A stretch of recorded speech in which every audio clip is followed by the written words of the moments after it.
Hi, Ruth. Thanks so much for joining me today on the Spirit, Mind, and Soul podcast.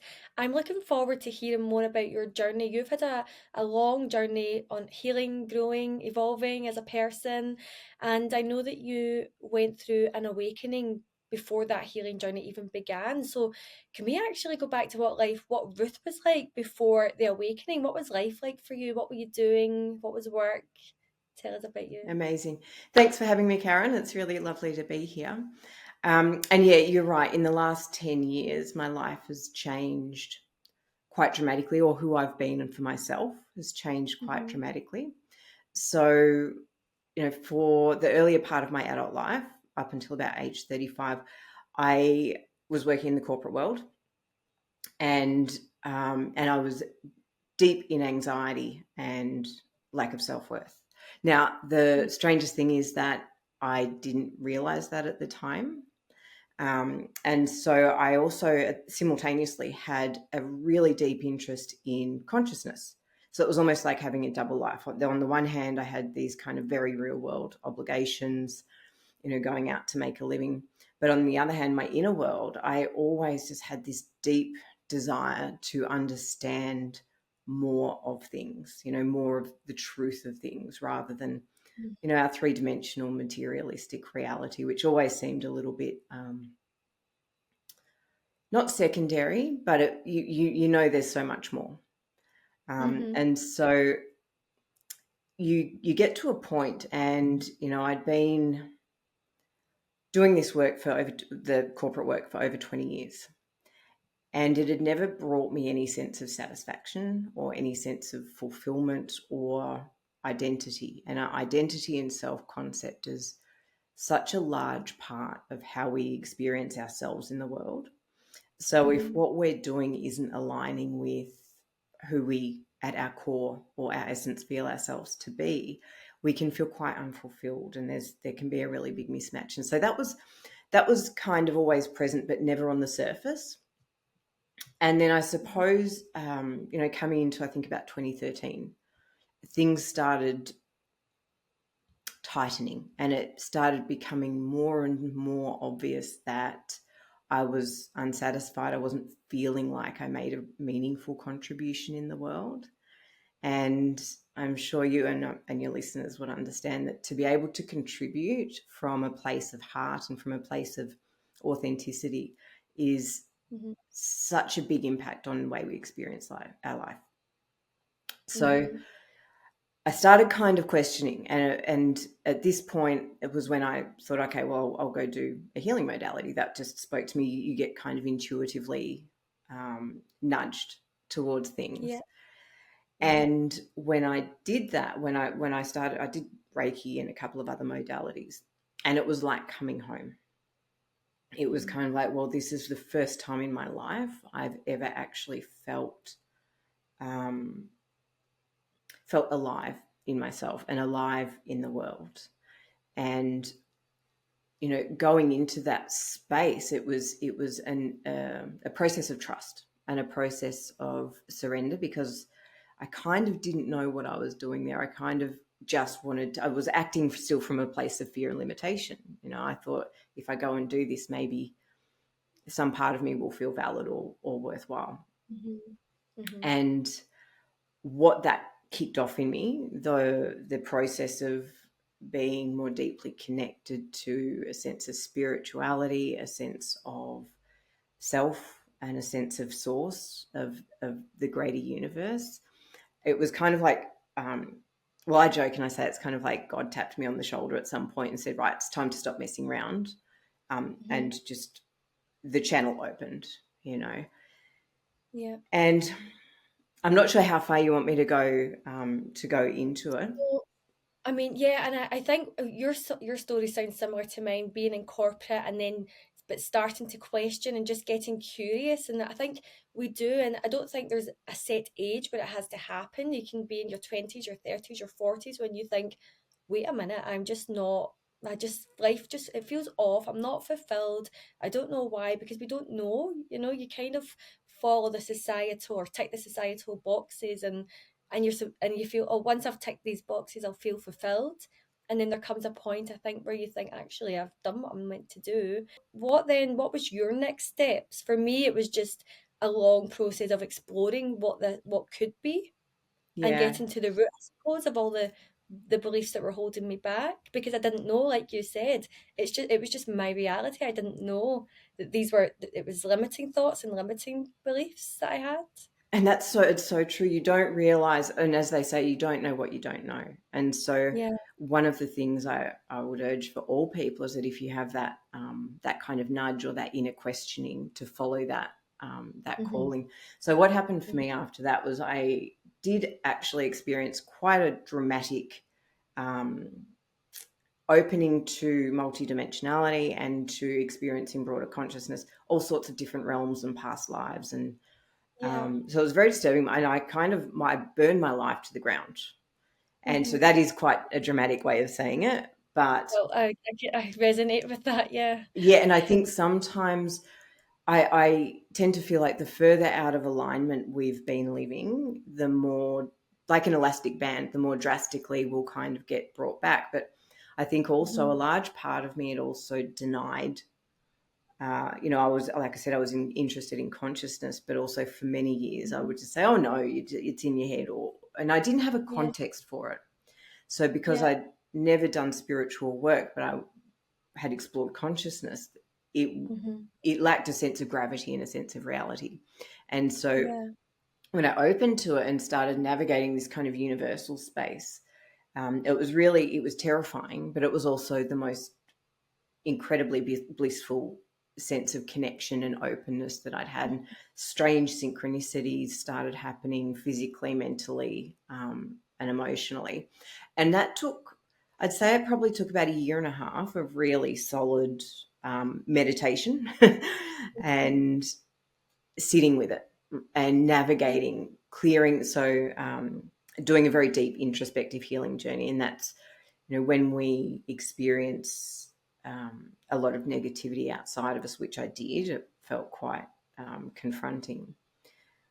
It was going through the process of understanding how I could manage that and how it was generated from within myself in a way. And so over the years, so after that first year and a half, I studied kinesiology, and so it's an energetic form of kinesiology. I'm not sure if you're familiar with that in Scotland. Uh, no, no. Well, you can talk about it and tell us. Yeah. Well, it's a healing modality, but it's based. It's got a background in some of the Chinese medicine, the meridians, the energetic points, and it uses the body as a biofeedback.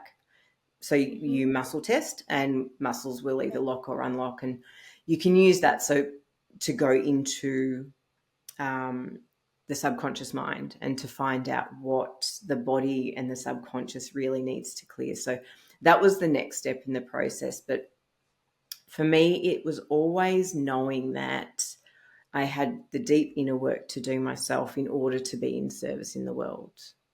Mm-hmm. And so, whilst I had some healing modalities which I could work with, I still felt so deeply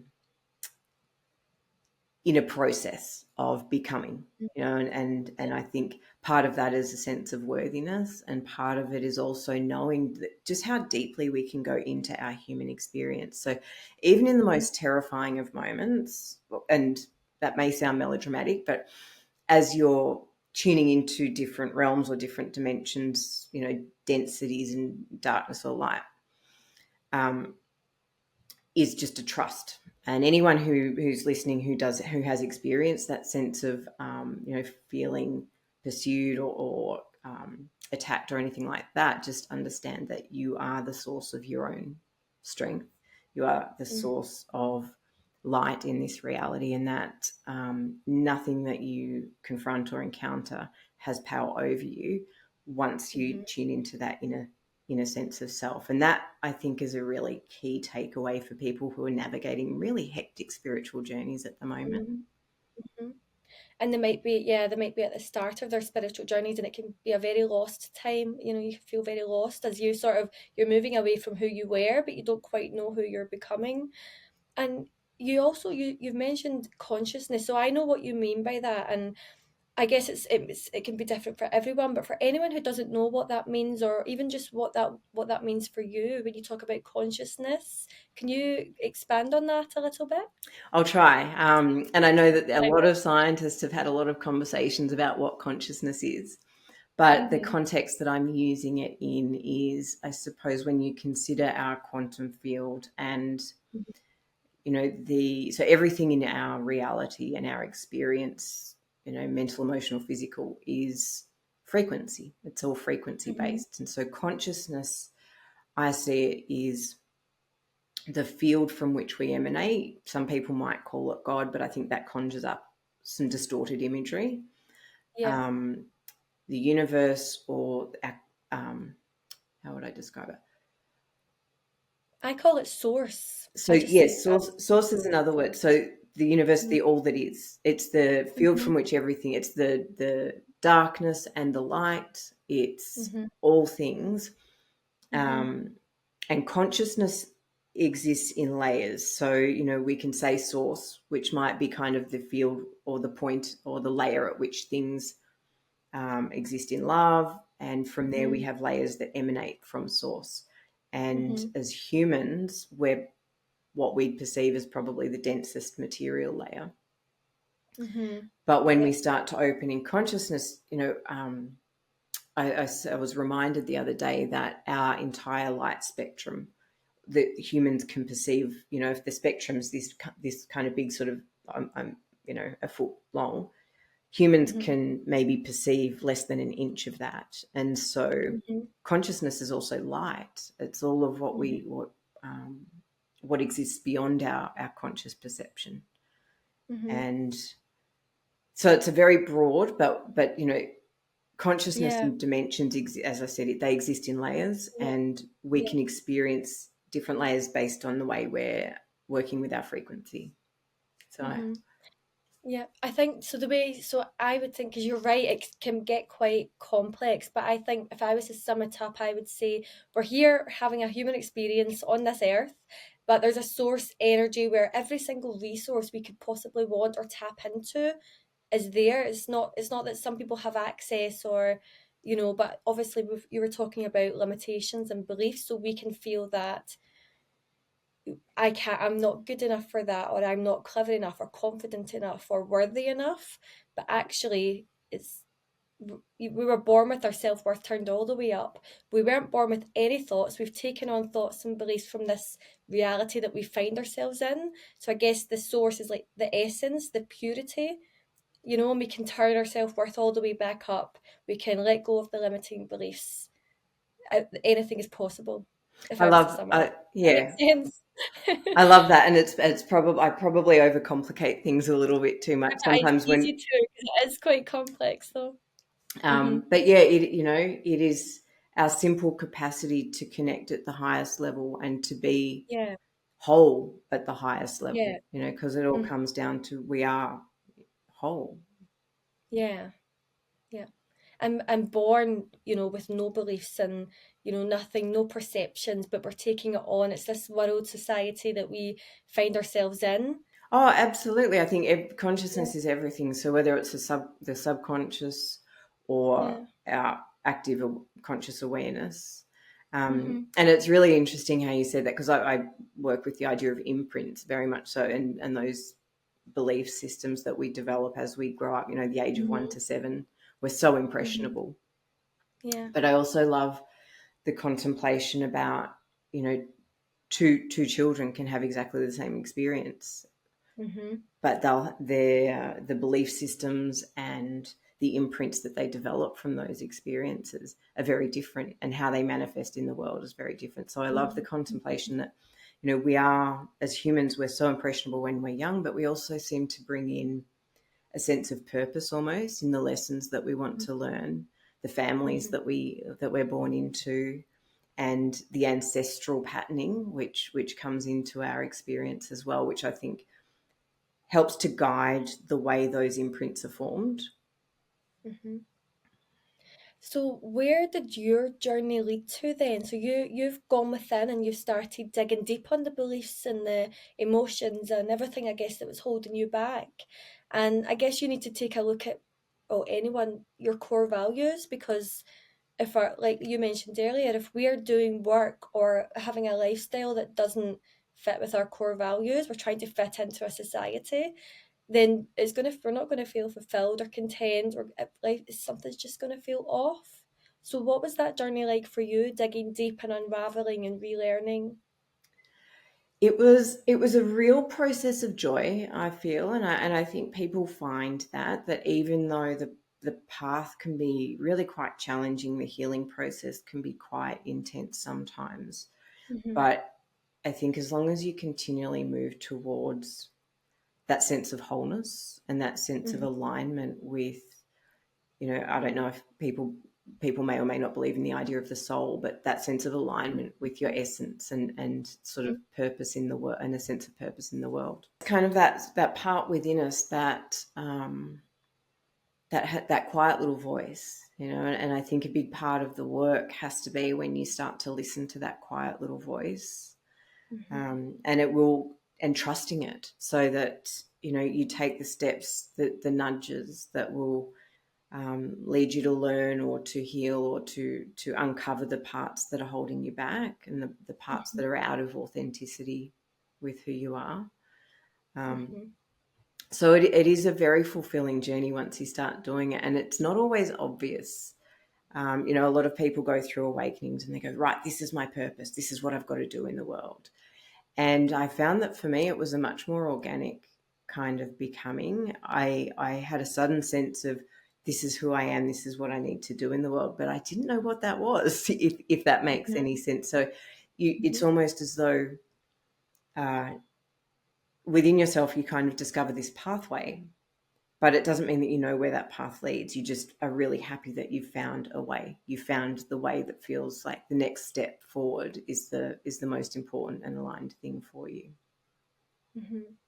So what changes did you start to make in your life? Because eventually you did move away from corporate and you found work that actually felt good for you and that you were serving a purpose in life. So what was, did you let go little by little or make the changes little by little? I was actually fortunate. So in the initial couple of years, I took time out of the workforce.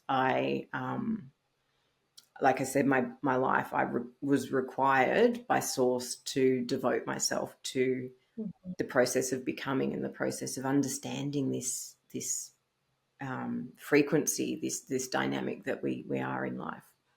Mm-hmm. Um, and from then, after that, it was when I went back to corporate, and I navigated both studying and doing the energy work, and as well as working in corporate. And so that had it's wonderful, actually. And I refer to Eckhart Tolle Mm-hmm. for some of his inspiration during that time, in terms of, we find ourselves in life often in situations we might not prefer, Mm-hmm.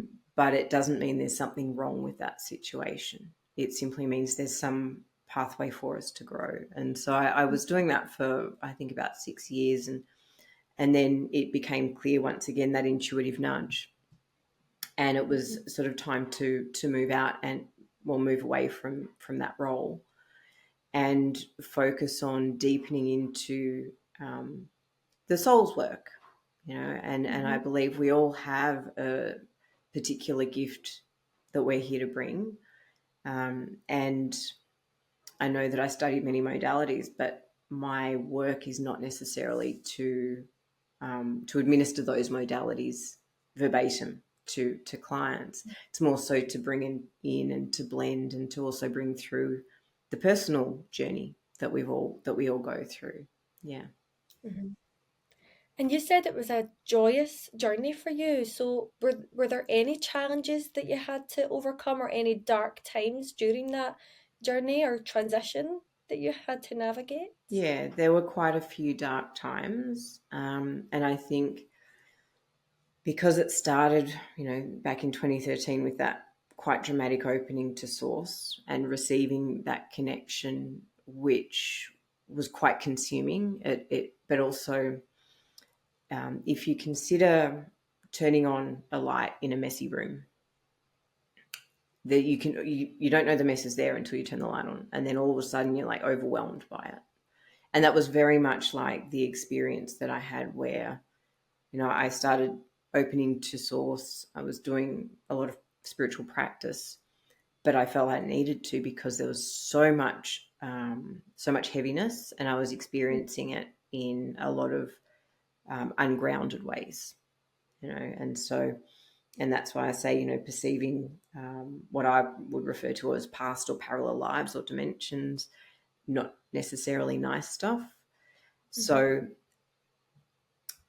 there were some very difficult times, but anchoring into the idea that there was purpose to it, that A, I was also prepared for it, and B, there was contrast. So for every experience of darkness, I was also simultaneously connected to this immense source of light.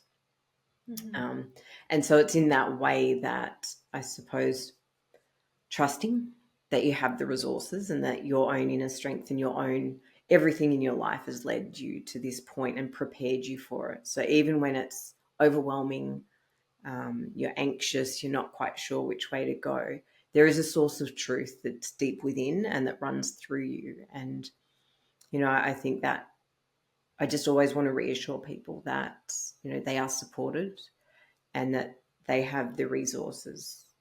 It may not be clear and it might be frightening, but there are always breakthroughs. And, there are times you look back and I remember, and I was like, I wish I wanted somebody to come and save me. I wanted somebody to just take it all away. And if that had have happened, then I would have learned nothing, and as they say, the wounded healer, we learn to serve others through the trials that we go through ourselves.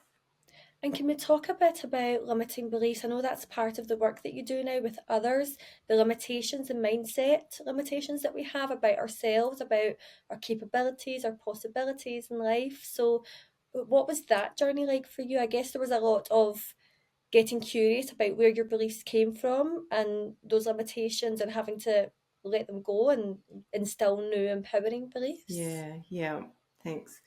And I really encourage people to approach this with a sense of non-judgmental curiosity. Yeah. And the biggest clue people will have, and that I found, was in observing my life and observing how things played out in my life as being clues to where perhaps I felt beliefs or where I needed to resolve a mismatch or a misalignment. And so, in terms of, you mentioned core beliefs before, and I loved doing some work around that, where you kind of sit there and you look at how things have manifested, patterns that have manifested in your life, and maybe you can link them back to particular points in your childhood. Or one really helpful exercise was actually to and people might like to do this, is to sit down and simply list 3 of the most dominant challenging memories from the ages of 1 to 7, and then going into those. And one of the really powerful things is to look at the experience as a factual event, and then look at the story that the child wrote about that, the story that you created out of that. So, as an example, maybe your parents didn't pay you the attention because your sibling was crying. That's the fact. But then the story that you told yourself about that is that I have to be quiet in order to be loved. And then the rest of your life is spent reinforcing that story. And that's the power of beliefs, is that once we form this completely inadvertently, because it's a subconscious program that all children go through, as you would know, between the ages of 1 to 7. And we then go about living the rest of our lives reinforcing those patterns. And so when we see how, as an adult, we're relating to people, maybe the way we submit or get frustrated, the things that we find particularly emotive are the best clues to start exploring the stories that lie beneath that, and then repatterning that. But one thing I really want to sort of emphasize is that we do have multiple dimensions of this. So, we work with mindset on limiting beliefs, but we also have to work on the emotional patterning that goes with the mindset. So we have a cognitive process, but then we Mm-hmm. have the energetic, the emotional, Mm-hmm. and then moving into the somatic. So our nervous system has been also been constructed around this system of false beliefs. So one Mm-hmm. of the key pieces of work that we need to do when we're sort of deprogramming is to give the nervous system a sense of peace in the desired state, because we've built our lives so much around reinforcing our false self concept, or that I'm not enough, or nobody wants to Mm-hmm. listen to me, that when we step outside of these beliefs, our nervous system actually kicks up. So we'll find that we get anxious when we start living in the way that we find that we want to. So our cognitive and our somatic experiences aren't matching up necessarily. So, there's the cognitive, the emotional, the somatic, and of course that links in with the spiritual and the frequency element as well. So, managing each of these aspects to I suppose bring coherence with all the parts of Mm-hmm. ourselves. And I suppose our emotions that we're feeling currently are a result of our thoughts, and then, of course, our thoughts are a result of our beliefs. So I guess if anyone's feeling, whether it's sadness just now, or fear, or anger, or any emotion that's maybe undesirable, that should never be your default emotion. It's just, it should, you're allowed to feel it, but we shouldn't be feeling those emotions every day. So I guess they can get curious about what are their thoughts, what are the thoughts that's bringing up these emotions, and then that would lead us to what we believe about ourselves. Yeah, it's so true. And I love that. It's the curiosity. And it's kind of like finding that thread that feels maybe discordant in yourself, whether it's noticing that you're speaking to yourself in a bad way, or noticing that you've got an emotional reaction which Mhm. doesn't feel, you know, allow yourself to question anything that doesn't feel good, I think, Yeah, and then be really gentle instead of thinking, I shouldn't think that about myself. You go, yeah. well, why do I need to feel that way about myself? What part of me needs Mhm. this kind of um, reassurance? What part of my frequency is attached to this state of being? And we can Mhm. move on all different levels, energetic, physical. Mhm. Yeah, it's beautiful. It's such a beautiful process and as I know Yeah. you would understand. And so obviously this has led you into the work that you're doing now, which you've explained. What is your work, the work that you're doing now? Because you've done Reiki in the past.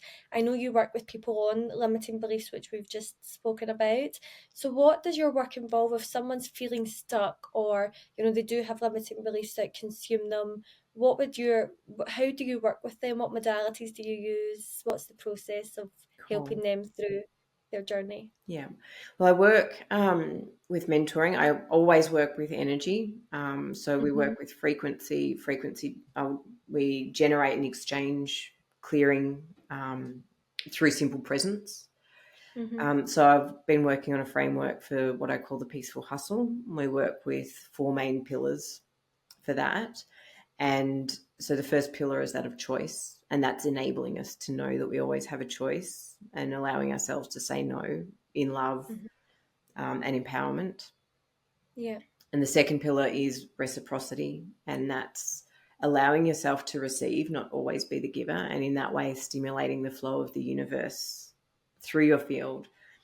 And of Mm-hmm. course, looking at the ways in which we're uncomfortable with that. And that's a big nervous system piece that I mentioned before, is that allowing ourselves to receive, not just give. Um, Mm-hmm. Yeah. and the third pillar is dropping out of the head and into the body, so we can start to feel our intuition. We can start to tune into what feels expansive, what feels contractive, and start to make our choices from that sort of state, from a state that empowers us and honors our needs, without necessarily shutting ourselves off from the needs of others. Because I know, and I used to do this as well. It's you almost have to justify your right to say no, or justify your right to honor yourself by having a reason that something else is bad, by making something, nothing needs to be wrong, you just get to honor yourself, so it's that kind of mentality.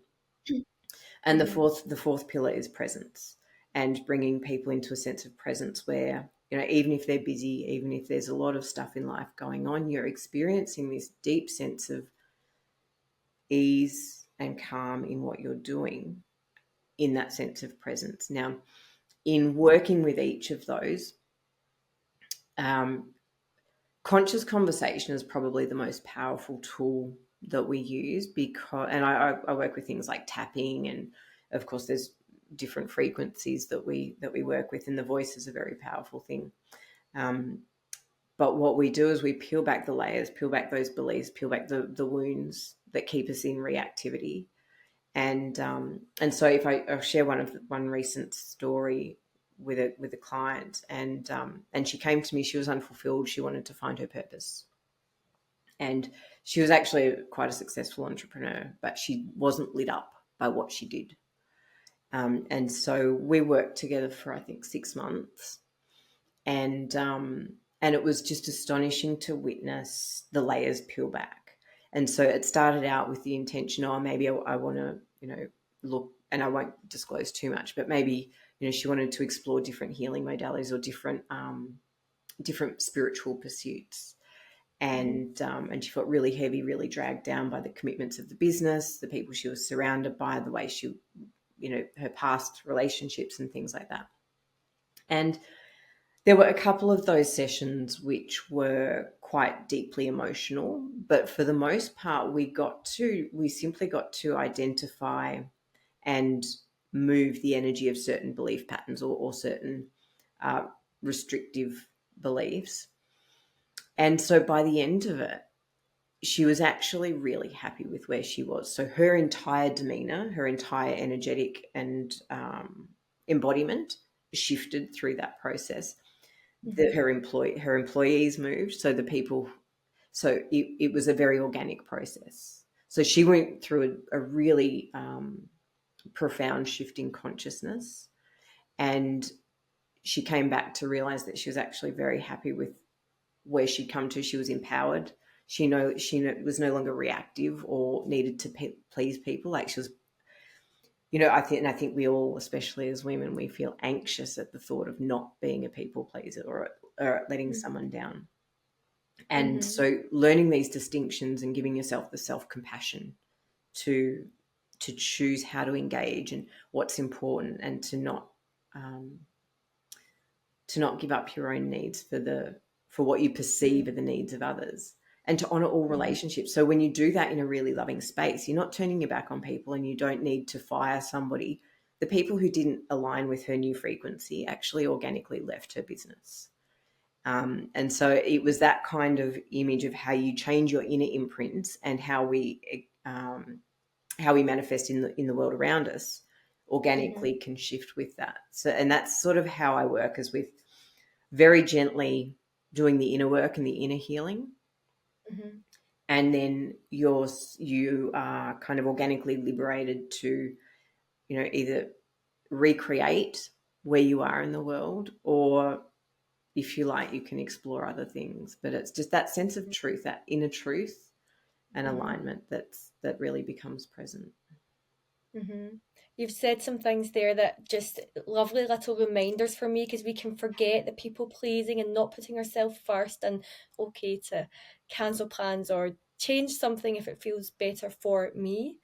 So yeah, I think Yeah, we it's all so need to. true. And you know what, I'm still challenged by the whole idea of boundaries, because we do all this Mm, work, but then we still, something will come across our path, and we know it's not right for us, but we're still challenged. And it's got to be and that's where it's got to be a really conscious process and a conscious choice yeah, made with loving compassion. And yeah. I love the idea that you don't need to explain yourself to anyone. It Mm-hmm. doesn't, you know we can't cancel plans because we need to make up an excuse. And when you do Mm-hmm. that, you only compromise your own integrity and your own, Mm-hmm. I suppose, sense of sovereignty, or sense of worthiness. Mm-hmm. You can be kind without needing to make up stories to make people happy. Mm-hmm. Yeah. Yeah, and we're always having new experiences. Every single day, we're having new experiences, meeting new people. That's going to sometimes trigger maybe something that needs a wound that needs healed, an old belief that might come up that hasn't had the chance to surface yet, or it might just be a new experiences that just allows some growth that we weren't expecting or didn't know that we needed. And I think we just need to not be hard on ourselves. Every day is different, and we're having new experiences. And I think this is the beauty of having a mentor or a coach, because we often don't see our own blind spots. We need someone else to help pull that out of us. And it's so important to feel held as well, I think. Often, Mm-hmm. you know, Yeah. we feel like we have to do things on our own and we have to figure it all out on our own. Mm-hmm. But and it's incredible the power of just having someone in your corner holding your space, or just helping to ask the right questions, or share some insight or some possibility that may not have occurred to you yet. So Mm-hmm. Mm-hmm. Yeah. So I know you are open to working with people at the moment. You have a couple of spaces for mentoring, and I do encourage people to just come and have the conversation. If they've resonated with what you've said today, come and I know you're happy to have a chat with them first about where they're at and where they want to be. yeah, absolutely. Thanks, Karen. I do have a few spaces for one-on-one work at the moment.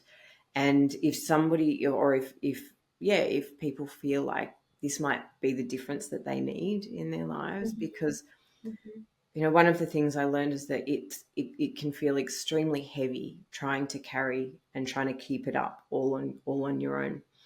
Mm-hmm. Um, but if you just allow yourself the space to maybe start exploring, and to start to just ask if maybe there is a better way, or maybe you don't need to go through all of this. It can be really beautiful and really profound to witness the change, in yourself. Mm-hmm. Yeah.